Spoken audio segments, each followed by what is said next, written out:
Coach takes a seat. We'll start with an opening statement, and then we'll jump into questions. So we'll start when you're ready, Coach. Yeah, first and foremost, congratulations to Michigan. They played really hard, played a really good first half in all phases. And first half for us, I mean, we didn't play our best football. To say the least. We had a block punt, we had a fumble, gave them 14 points in the first half. But again, people are going to say, well, that's why you lost. And you continue to go through the game, it tells its own story. I told this team after I'd do anything for them, and how proud of them I am of them. We're way beyond moral victories in this program, way beyond moral victories. This has nothing to do with that. I mean, every single person in that room knew and thought we were going to win that football game, period. And that's the way they think. We played some really good opponents. I think we're starting to find out what we're going to have to be and what we're going to be as an offense, defense, and special teams as we continue to go, and that's part of playing some really good football teams. But I think the fumble and the block punt in the first half told everything. We didn't execute well enough in catching the ball on two plays, one in the first series and then the other on I think two crossing patterns. But we come in the locker room, we get 3 points at the end. I thought we put a good 2-minute drive together. We ran bonsai, guys, with 2 seconds left. Bonsai, you're supposed to make it in 16 seconds. And there were 2 seconds on the clock. Officials have to wait for them to get under the uprights. You got plenty of time to do it. Our guys kept the composure and poise and made it 21-3 going into halftime. Defense did a great job. And then Coy Parrish did a great job on special teams. And then from there, I thought we got into a good rhythm. We weren't in 2-minute offense, but we were just going at a little bit of a tempo, just to be able to. It was to keep, Wink out of what he was doing in the first half. It wasn't like they stopped playing hard, but Wink does so much. He's one of the greatest defensive coordinators in the country, NFL, college. You ask anybody in the NFL. There's so many looks, and there's so many things you don't prepare for, but we had to get him out of it.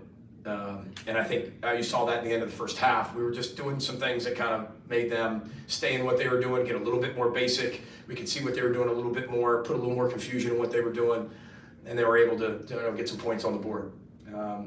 I thought our quarterback, Max Brosmer, played his tail end off. I think Darius played his tail end off. Our defense played their tail end off. I think our wide receivers' performance was gutsy. Tight ends, you look at the defensive side of the ball, I thought they flew around, made plays. Special teams, there's some things that hurt you in special teams. I haven't seen the last play, nor does one play win or lose you the game. Everybody's going to focus on that. I'm not going to sit here and get fined and do all those other things. I have more respect for my boss in the University of Minnesota and the Big Ten to say that's one play. And I haven't even seen it. So, but we got it, and it was executed really well. And just one of the, you look at last night's game on a Hail Mary that gets, called touchdown, then reverse. It's really hard. These games are, the parity is, when you get into some of these, is a lot of fun. It's a rivalry game. What an environment that Michigan creates. But I thought our players answered the bell, and they just kept fighting. That's what roller boat's all about, guys. And that's what I told them afterwards. I said, we're 2-3. That's what everybody's going to tell us, and they're going to judge us on that. And those are the facts, record-wise. But we're a really good football team. And I take full accountability for the 3 losses, 100%. That's all on me. It's not on the players. That is on me. And I've got to get a lot of things right to get us to play us better, more consistent, in 60 total minutes of, not near perfect football, but that's what we're striving for. And that's what we're capable of doing. And it's my job to get us to do that. And I failed 3 times to be able to get us to do that. And I'll work better at that. I take it very personal, and I told them in there I'll do anything for them. I would take a bullet for any one of those kids. They're special. They really are. And I kept telling them, I said, don't you dare think you're not a good football team, because you're a really good football team. And now we just got to put it all together. And the schedule's bringing the best out of us, at times the worst out of us, especially early. And we've got to be able to find a way to win those 3 games, and we haven't. And again, that's my responsibility and my fault, not theirs. So, but we got to get better. So I'm sure you got some questions. I'll go ahead and answer those right now. PJ, on the offside call at the end, what did you see on the field, and what did you hear from the officials about it? I didn't hear anything except he was offsides. I was 10 yards away. I was down where the ball was going to be received, because that's where I really want to see. Because if something happens, can you challenge it? Can you not challenge it? Was it recovery? Was it not? I got to get in the meat of where the ball's going to be. I didn't see it. I thought, like I said, we practice that every day, time it up right to the, right there on the edge, because you have to be if you're going to recover one of those. You can't be behind. You got to be right at it, and just make sure you're just behind it. So I haven't seen it, Andy, to be honest with you. I really haven't. I didn't grab an iPad after that just to see, and the call was made. I asked, he said that he broke the plane. So, but breaking the plane, those are the words that was quoted. He broke the plane. So. It was the second quarter this week, but what do you think needs to happen for your team to play 60 full minutes? It's just consistency. It's complementary football. And I think, Ryan, it's finding out like the identity of this football team as you keep going forward. I mean, everybody thinks they know the identity of the football team. Injuries happen. You start to see what guys can do and can't do. You're playing. I know Iowa wasn't ranked, but they were ranked, and then you're playing a really good North Carolina team at the beginning of the year, and you're playing a really a top 12 team in the country at third place, and your margin for error is really small. And I think it's just the consistency. It's the execution. It's being 1-0 in every single play, and they have mistakes too. I mean, we force them into a lot of things too. That if that game went the other way and we recovered that outside kick the field goal, or go score a touchdown, I mean, we're talking completely different. We're still talking about fixing what we have to fix, and I think that's where we just have to continue to get more consistent and execute at a really high level against some really good teams. BJ, to be down 21-3, what did you like about how your team came out and kept fighting in the second? Yeah, I told them in the second half. I mean, it was a great thing when we got some points on the board, and then the first half, I thought that was really, really important for us. Again, I was so proud of the execution of the field goal team and the offense and who comes on, who comes off. That's pretty difficult to do. I think we've seen a lot of games that come down to that, and people don't know what to do, and they run on, run off, and that's really, really difficult to do. But I told them at halftime, I said, listen, it's 0-0, but here's what I want us to do. I said, the only thing I want to be able to see, guys, is I want you to be able to respond from last week's second half performance. We didn't play our best football in the second half defensively. We didn't play our best half in the second half offensively. But that's a lot of credit to Iowa. They're a really good football team. That's what they do to people. But I didn't like our response. And so I said, all I want to see is that response. Focus on that one play at a time. And let's just keep getting after it. And then quit looking at the scoreboard. And let's just play our style of football. We just got to move a little bit more urgently. And it'll all take care of itself. But that's what I wanted to see. I wanted to see a complete response. And again, you're dealing with a lot of people. And they never thought they were out of it, ever. And they never have. They never thought they were out of Iowa. That game last week is way closer than the score says it was. 4 runs, I mean, absolutely hurt us, But again, they're a really good football team, well coached. But I'm really proud of our football team.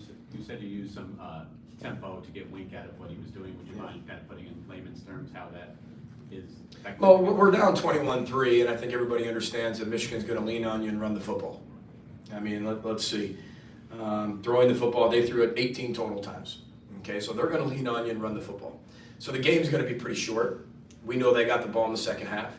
So we weren't in 2-minute, and we weren't in, hurry up offense, but we get into we have 6-7 tempos that we can go to, and we wanted to be in that. In layman's terms, as you asked, 7 being warp speed, right, and 1 being play clock at 39. We were in that 3 to 4 range, and we just wanted to be able to get some type of rhythm and something going.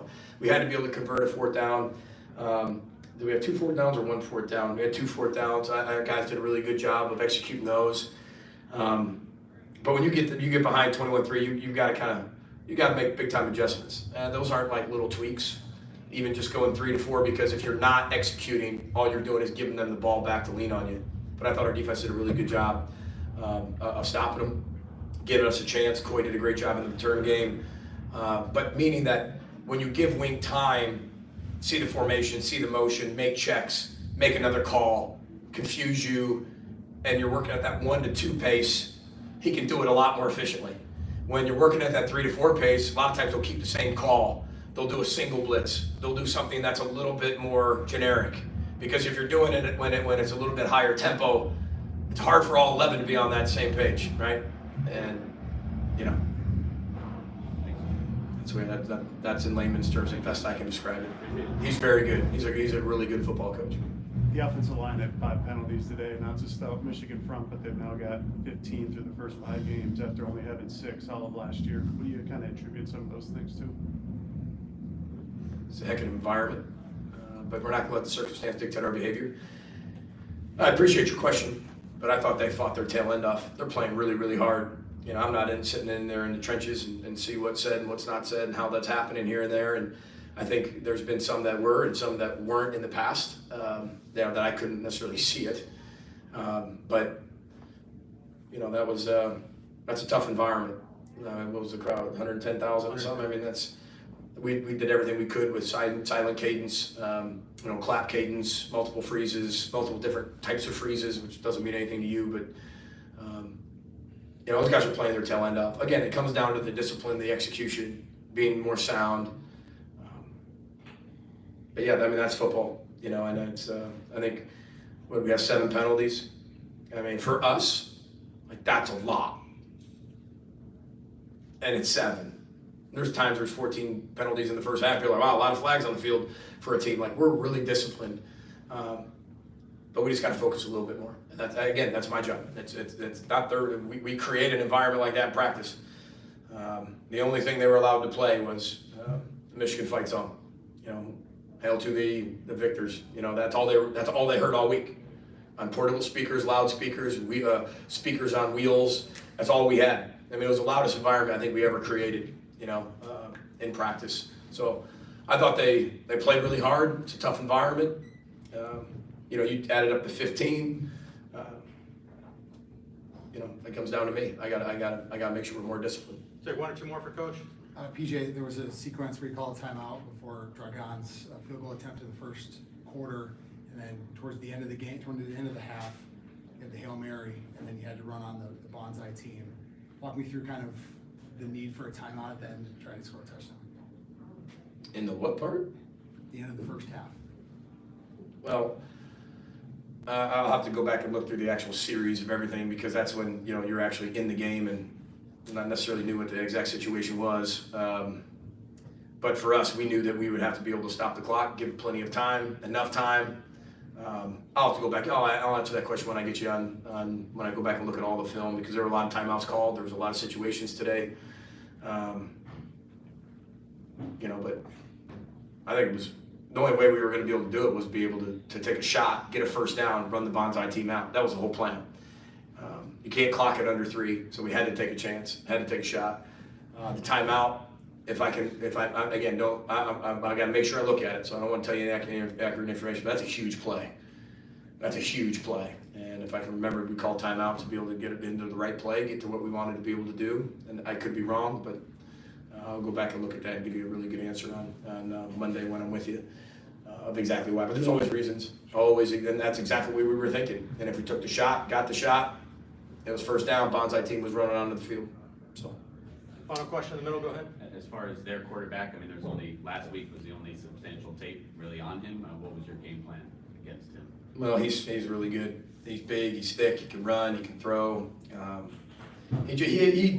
What people don't really see with him is he rides things really well in the run game and really gives time for the backs to be able to see. They have really good backs, and they can see it and get running forward and get their momentum going forward and come downhill pretty quick, but he rides it pretty good into the line of scrimmage. He's a competitor. He's hard to bring down. I mean, he's a load now. I mean, I remember looking at him in warm-ups, and I mean, his ankles are bigger than my thighs.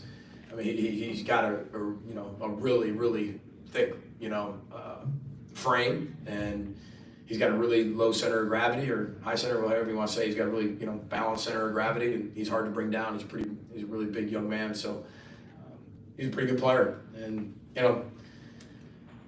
we had every opportunity, especially in the first half. We just didn't take advantage of it. All right, thank you. Thanks, everybody. Roll the boat, Sky, Michael Gophers. Thanks for all of our fans coming out.